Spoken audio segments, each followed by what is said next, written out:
कहानी।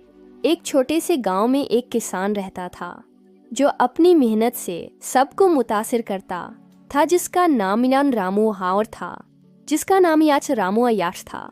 रामू बहुत मेहनती और ईमानदार आदमी था।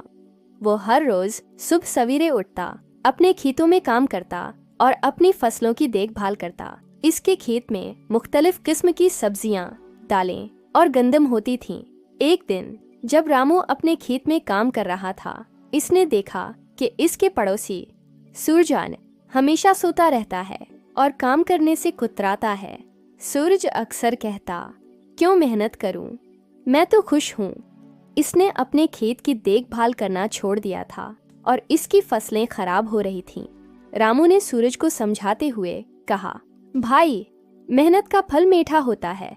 अगर तुम मेहनत करोगे तो तुम्हें अच्छी फसलें मिलेंगी। लेकिन सूरज ने इसकी बातों पर तवज्जो न दी और हमेशा अपनी सिस्ती में मसरूफ रहा। वक्त गुजरता गया और जब फसलें पकने का वक्त आया तो रामू की फसलें खूबसूरत और भरपूर थीं। इसने अच्छी फसल बेचकर पैसे कमाए और अपनी जिंदगी बेहतर बनाई।